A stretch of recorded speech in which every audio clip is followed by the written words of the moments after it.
안녕하십니까 성도 여러분. 하나님의 크신 은혜와 평강이 여러 성도님들과 함께 하시기를 간절히 바랍니다. 이번 기회는 우리가 대쟁투란 제목으로 함께 공부를 하고 있습니다.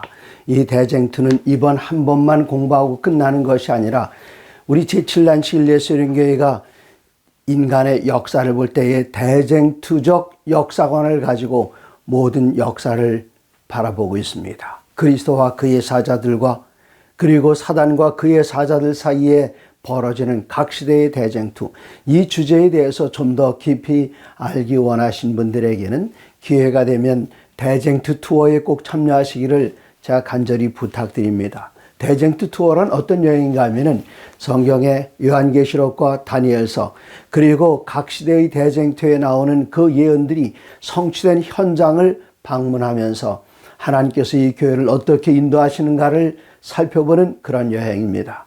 최근에 대쟁투 투어를 인도하면서 여기 몇몇 분의 목사님들께서 참여하셨습니다. 근데 그 목사님들이 한결같이 하시는 말씀이 돌아와서 매 안식일 날마다 여러 안식일에 걸쳐서 그 여행을 통해서 얻은 그 교훈, 그리고 하나님께서 인도하시는 분명하고 정확한 역사주의적 해석의 손길을 체험한 것을 교우들과 나눌 때에 깊은 감동을 얻는다고 이야기합니다. 특별히 이번에 함께 참여하셨던 일본의 한 목사님께서는 돌아와서 이 대쟁투 투어를 중심으로 해서 그리고 이번에 공부하고 있는 그 안식일학교 교과를 중심으로 해서 안식일날마다 설교를 할 때에 유튜브의 구독자가 2배 이상 늘었다고 그렇게 이야기하는 것을 들었고, 또 미국 캘리포니아 샌디에고 계시는 존 앤더슨 목사님께서는 다녀오셔서 3안식일 연속으로 대쟁투 투어를 통해서 얻은 그 감동을 성도님들과 함께 설교로 나누고 있다고 합니다. 네, 오늘 이제 각 시대의 대쟁투, 이 대쟁투를 함께 연구하는 그 5번째 시간으로 역경을 이기는 믿음이란 제목으로 함께 말씀을 나누겠습니다. 하나님의 모든 백성들은 그냥 방랑하는 방랑자들이 아니라 일정한 목표를 가지고 그 목표를 향하여 나아가는 여행자들입니다. 저 영원한 하늘까지 가는 그 길에 때로는 우리들 앞에 어려움이 있습니다. 그 어려움을 대쟁투적인 싸움으로 함께 싸우면서 나가는 그 길에 하나님께서는 사랑하시는 자녀들과 함께 항상 함께 하셨습니다. 그들을 하늘까지 인도하는 데에는 그들에게 나침반이 있습니다. 그들에게 분명한 지도가 있습니다. 그 나침반과 지도는 무엇입니까? 바로 하나님의 기록된 이 성경 말씀입니다. 특별히 시편 119편에 보시면은 시편 기자들이 얼마나 하나님의 말씀을 높이고 그 말씀을 따르는가를 이렇게 표현합니다. 시편 119편 103절입니다. 주의 말씀의 맛이 내게 어찌 그리 단지요 내 입에 꿀보다 더 다니이다. 4절 104절 주의 법도들로 말미암아 내가 명철하게 되었으므로 모든 거짓 행위를 미워하나이다. 이 성경 말씀을 통해서 지혜를 얻었기 때문에 성경과 다른 모든 거짓 교리들을 미워한다고 하나님의 이 기록된 말씀이 우리들에게 힘주어 강조하고 있습니다. 147절입니다. 119편 147절과 148절 읽겠습니다. 내가 날이 밝기 전에 부르짖으며 주의 말씀을 바라싸우며 아침에 눈 뜨면 새벽에 하나님의 말씀을 바라싸우며 148절 주의 말씀을 조용히 읊조리려고 내가 새벽녘에 눈을 떴나이다. 밤에 잠을 자도 잠이 오지 않아요. 그래서 새벽에 일찍 눈을 떴습니다. 하나님의 귀한 말씀을 읊조리기 위해서였습니다. 그러므로 역대의 모든 개혁자들은 하나님의 거룩한 말씀에 기초했습니다. 저는 이번 대쟁투 투어를 통해서 하나님의 말씀을 따라서 살기로 결심하며 그들의 목숨을 내주었던 순교자들의 현장을 여러 곳을 방문했습니다. 카타콤이 그렇습니다.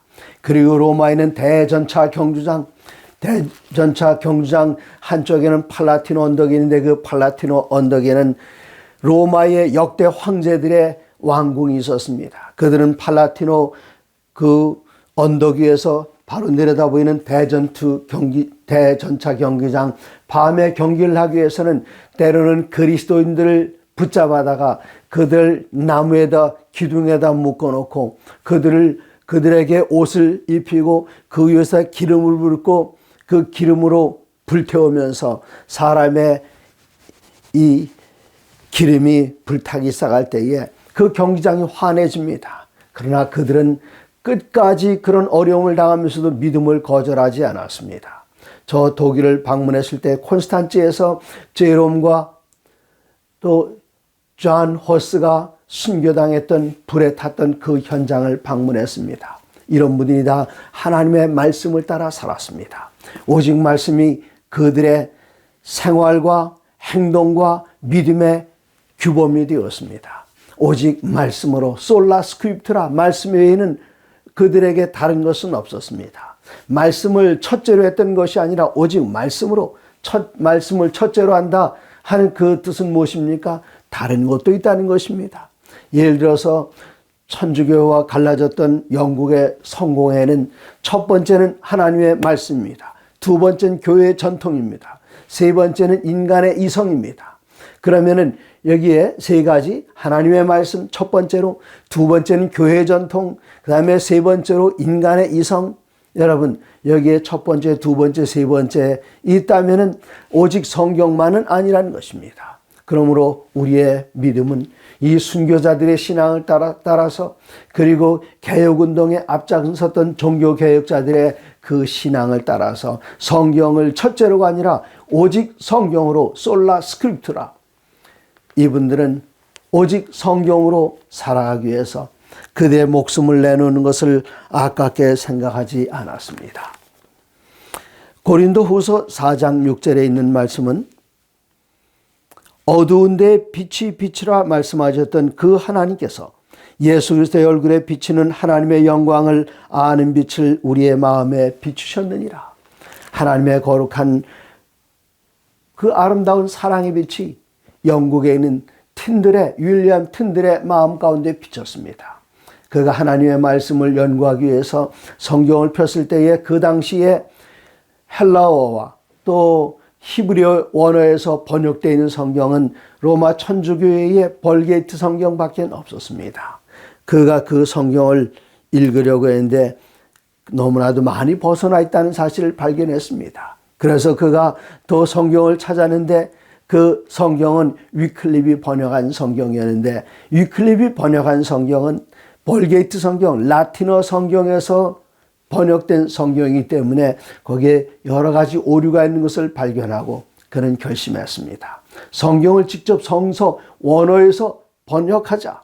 그리고는 헬라어로 되어 있는 신약 성경을 번역할 때에 여러 가지 헬라어 언어들이 있지만 그 가운데서 코인의 성경, 이 코인에는 헬라인들이 옛날 그리스 사람들이 아주 대중적으로 사용하던 그런 언어입니다. 코인의 성경을 선택해서 그 영어로 번역을 했습니다. 그러나 그 당시에 성경을 읽거나 성경을 번역하는 것은 불법이었습니다. 천주교의 영향으로 인해서 이것은 불법으로 누구도 그렇게 해서는 안 됩니다. 영국 교회도 성공회도 마찬가지였습니다. 성경을 번역하는 것 안 되는 것.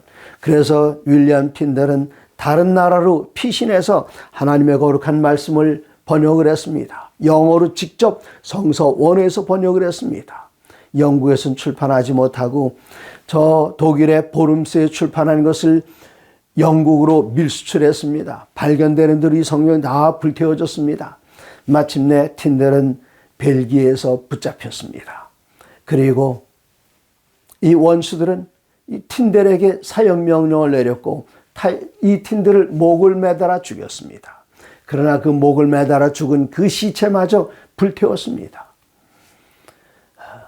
그러나 그가 죽어가는 그때에 하나님께 부르짖었습니다. 하나님, 영국의 왕의 눈을 띄워주셔서 그의 기도는 1536년 화형당하면서 그가 이런 기도를 드렸는데 그 기도는 마침내 응답되어서 얼마 안 있어 1611년 영국의 제임스 왕이 54명의 학자들에게 명령을 해서 성경을 성서 원어에서 영국 언어로 번역을 했는데 그 번역된 책이 그 유명한 흠정역 성경 킹 제임스 버전입니다.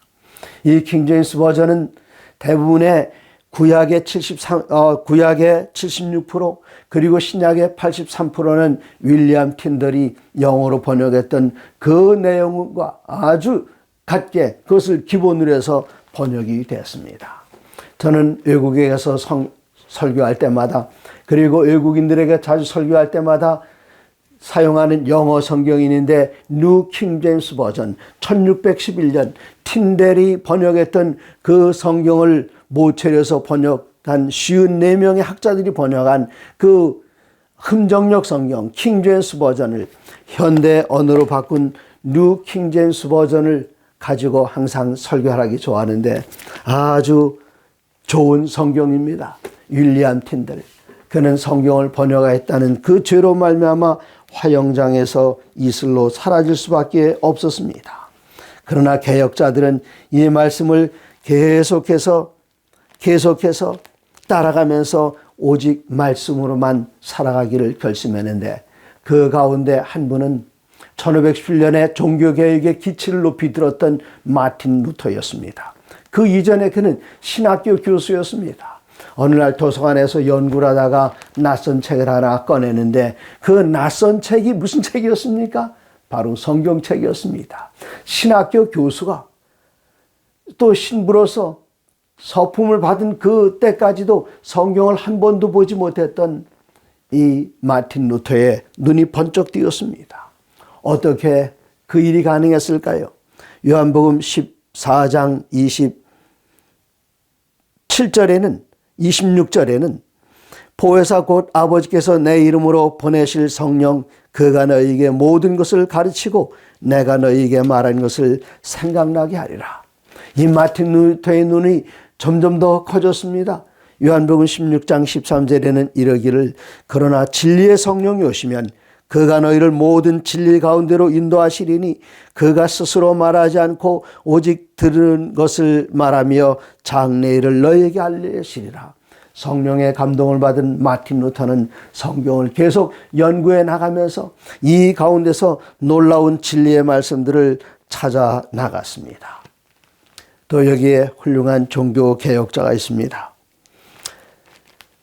베드로후서 1장 21절에는 이러기를 예언은 언제든지 사람의 뜻으로 낸 것이 아니요 오직 성령의 감동하심을 받은 사람들이 하나님께 받아 말한 것입니다. 그러므로 우리가 성경을 연구할 때는 어떻게 연구해야 되는가? 성경을 연구하는 특별한 방법이 있습니다. 그것은 오직 하나님의 거룩한 말씀을 읽을 때에 말씀에 있는 그대로 우리들은 읽어 나가야 하는 것입니다. 제가 여행할 때마다 들고 다니는 책이 있는데 이건 뒷주머니에 꽂아 들어갈 만큼 한 손에 들어옵니다. 각 시대의 대쟁투, 전에 예언과 역사라는 제목으로 시조사에서 출판했는데 영문 페이지와 이 책의 페이지가 거의 동일하게 나가서 저는 이 책을 아주 좋아합니다. 영국의 개혁자 존 낙스, 그가 마침내 여왕 앞에 끌려갔습니다. 그리고 여왕으로부터 신문을 받습니다. 메리 여왕은 그를 이단자라고 죄를 선고했습니다. 왜 그랬습니까? 여왕은 그가 국가에서 금지하는 종교를 받아들이도록 사람을 가르쳤으며 그로 인하여 위에 있는 자를 순종하라는 하나님의 명령을 어긴 것이라고 주장하며 메리 여왕은 존 낙스를 정죄했습니다. 이단자로 만들었습니다. 그리고 그에게 질문합니다. 각 시대의 대쟁투에 기록된 말씀입니다. 이 말씀은 각 시대의 대쟁투 251쪽에 기록이 되는 말씀인데 여왕 메리는 말했다. 너는 성경을 이런 의미로 해석하고 그들 곧 로마교의 교사들은 또 다른 의미로 해석한다. 그러면 나는 누구를 믿어야 하며 누가 판단해 줄 것인가? 이때 존 낙스는 대답합니다. 여왕 전하께서는 성경이 밝히 말한 하나님을 믿으시면 그만입니다. 거룩한 말씀이 여왕을 가르치는 것 외에는 이 편말이나 저 편말이나 믿을 필요가 없습니다. 하나님의 말씀은 그 자체가 분명합니다.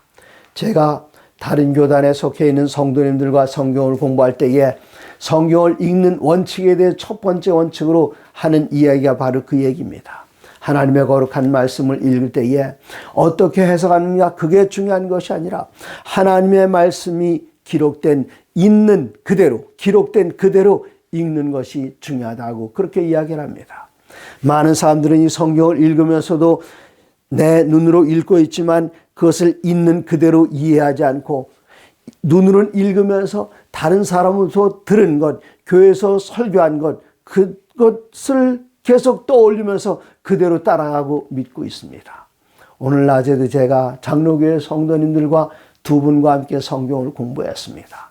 나더러 주여 주여 하는 자마다 다 천국에 들어갈 것이 아니라 오직 하늘에 계신 하나님 아버지의 뜻대로 행하는 자야 하리라.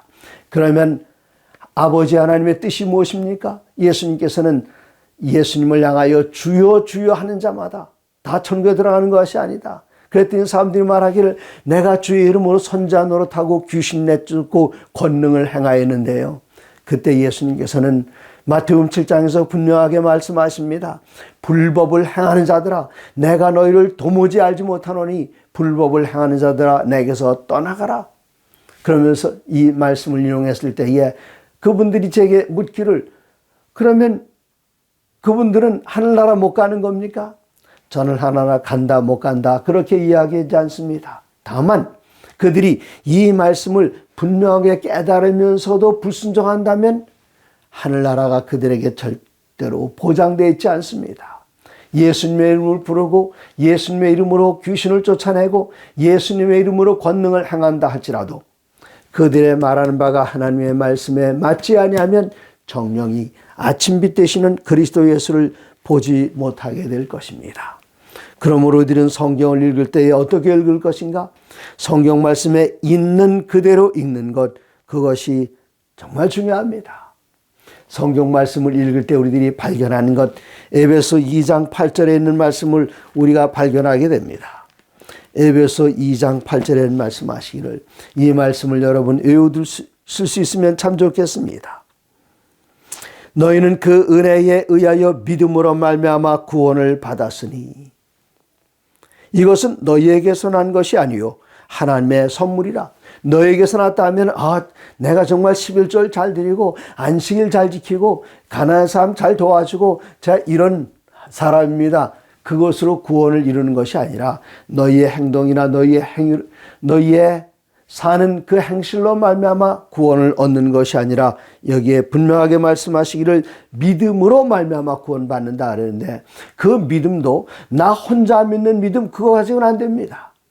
하나님께서 약속하신 것을 주장하는 믿음, 그 믿음으로 구원받는 것을 여기에 다시 여러분에게 읽어드리면, 너희는 그 은혜에 의하여 믿음으로 말미암아 구원을 받았으니, 나 홀로 믿는다고 해서 되는 것이 아니라 하나님께서 베풀어 주신 그 은혜를 내가 붙드는 것, 그것이 바로 참된 믿음입니다. 너희는 그 은혜에 의하여 믿음으로 말미암아 구원을 받았으니 이것은 너희에게 난 것이 아니요 오직 하나님의 선물이라. 마틴 루터도 하나님의 말씀을 붙들었습니다. 그러나 그가 교회 안에서 생활할 때에 그가 속해 있던 그 당시의 교회가 하나님의 말씀으로 멀리 떠나 있다는 사실을 그가 깨달았습니다. 그가 안수를 받은 다음에 로마를 방문할 기회가 있었습니다. 로마를 방문했을 때에 그 아름다운 로마, 거기에는 교황이 살고 있고 추기경이 있고 정말 그 아름다운 곳이 아닌가, 그의 마음 가운데 깊은 감동을 받으면서 그가 드디어 로마에 도착했을 때 드디어 그는 멀리 7 언덕의 도성을 바라보았다. 그는 이때 깊은 감동을 받고 땅에 엎드려서 거룩한 성 로마여, 나는 내게 경의를 표하노라. 그리고 여러 곳을 다니면서 봤을 때에 그의 마음 가운데 부담스럽습니다. 그는 이제까지 하나님의 말씀대로 살기 위해서 주님께서 사신 것처럼 가난을 실천하면서 연약한 사람들 돕고 그렇게 살아왔는데, 로마에 와보니까 거기에는 모든 교회들이 금은 보석으로 아름답게 치장되어 있고, 거기서 만나는 주교들과 추기경들, 이런 사람들이 하고 다니는 그 모습, 그들이 먹는 그 음식 보고는 깜짝 놀랐습니다. 하나님의 말씀과는 멀리 떨어져 있는 그들의 생활을 봤습니다. 그런데 그 당시에 교황이 한 가지 교령을 반표했는데 그 내용은 빌라도의 층계라는 것을 무릎으로 올라가는 자는 누구든지 죄 사함을 받는다는 것이었다. 빌라도의 층계는 로마의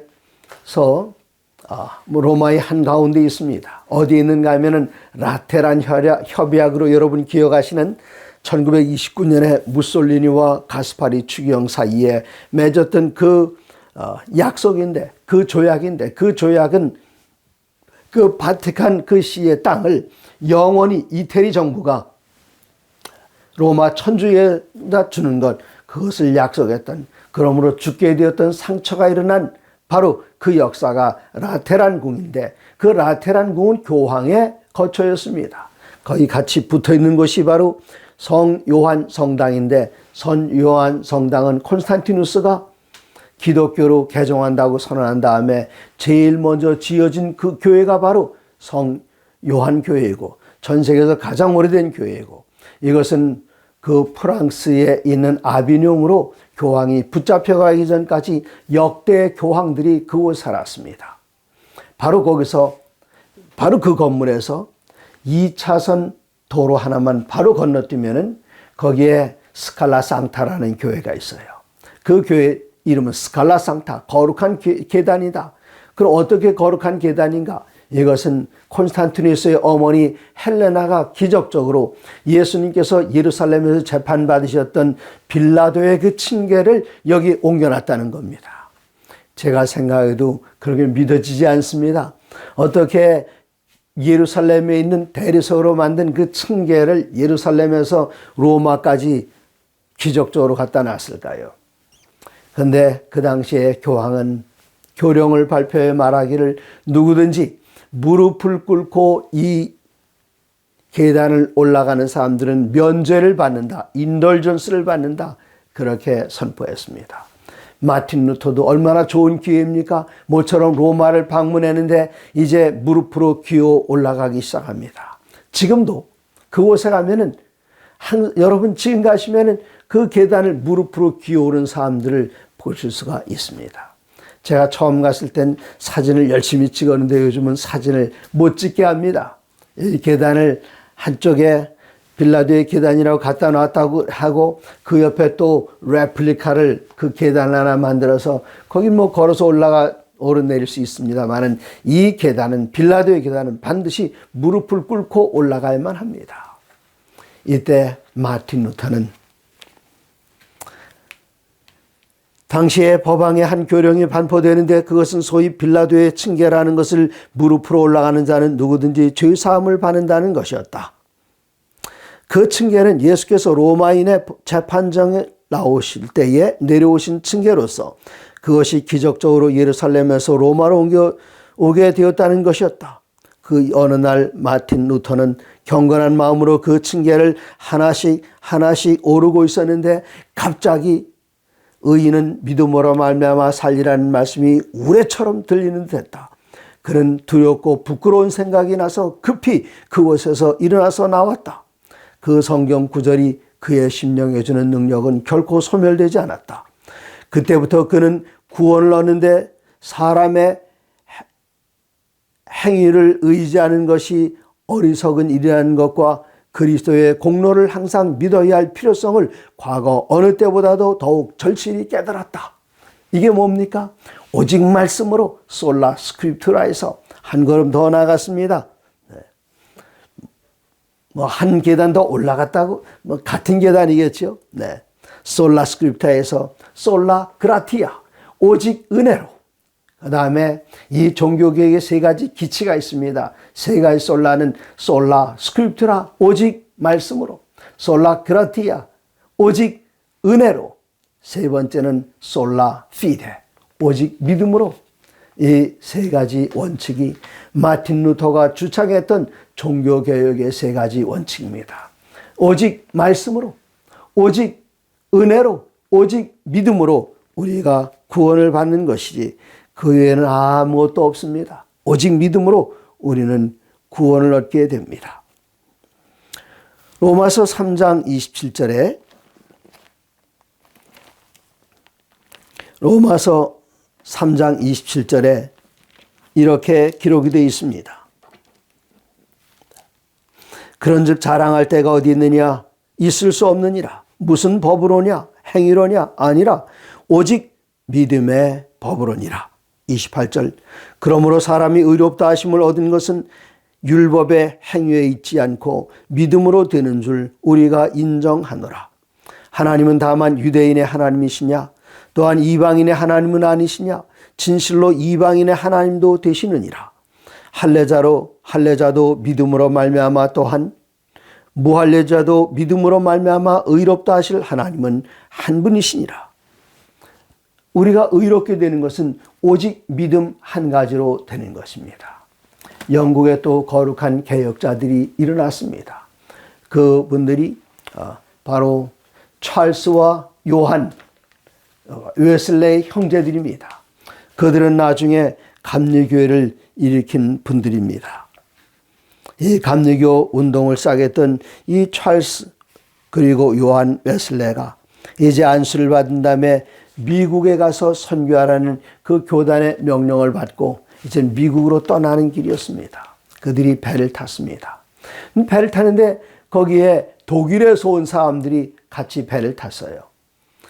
대서양을 건너가는데 그 독일에서 온 그 신자들을 보니까 굳은 일은 도맡아서 다 합니다. 누가 뭐라 해도 성내는 일도 없습니다. 그들의 성품을 보면서 야, 훌륭한 그리스도인이로구나 그렇게 생각을 했습니다. 그런데 갑자기 풍랑이 오면서 돛대가 부러지고 이 배가 흔들리면서 이 웨슬레는 정말 두려운 것을 어찌할 바를 몰랐습니다. 그런데 저쪽에 있는 독일인들을 봤더니 그 독일인들의 얼굴에는 평안함이 있었습니다. 무섭지 않습니까? 그들은 무섭지 않다고 그랬습니다. 그냥 겉으로 하나도 무섭지 않은데 그러는 것이 아니라 정말 그들은 애나 어른이나 남자나 여자나 다 평안해 보였습니다. 네. 그들이 정말 하나님께 그들의 믿음을 가지고 있었기 때문에 그들 마음 가운데는 두려움이 없었습니다. 여기 이제 웨슬레가 물어봤습니다. 당신들은 무섭지 않습니까? 풍랑이 지나간 다음에 물어봤을 때에 하나님의 은혜로 조금도 무섭지 않습니다라고 대답했다. 나는 또 그러나 부인들과 아이들은 무서워하지 않습니까? 라고 물었다. 그는 부드러운 어조로 아니요. 우리의 부녀들과 아이들은 죽는 것을 두려워하지 않습니다라고 대답했다. 이들이 누구였습니까? 독일에서 온 모라비아 교도들이었습니다. 나중에 이 웨슬레 형제는 영국으로 돌아가서 런던에서 모라비아 형제들이 모여있는 집회에 참석해서 그들이 하는 이야기를 들었습니다. 각시대의 대쟁투 255쪽 뒷부분에 있는 말씀입니다. 영국으로 돌아오자 웨슬레는 모라비아 교도의 전도자의 교훈 아래 성경상 신앙을 더욱 분명히 이해하게 됐다. 그는 구원을 얻기 위해 자기의 행함을 의지하던 것을 모두 버리고 세상죄를 지고 하는 하나님의 어린 양을 온전히 신뢰해야 한다는 것을 깨달았다. 런던에서 있은 모라비아 교도들의 한 집회에서 하나님의 영이 믿는 사람들의 마음에 역사하여 변화를 일으킨다는 내용으로 된 루터의 글이 낭독됐다. 그 말을 듣자 웨슬레의 마음속에는 신앙의 불이 타올랐다. 그리고 말했다. 나는 마음이 이상하게 뜨거워지는 것을 느꼈다. 나는 구원을 얻기 위해 오직 그리스도만을 신뢰해야 한다고 느꼈다.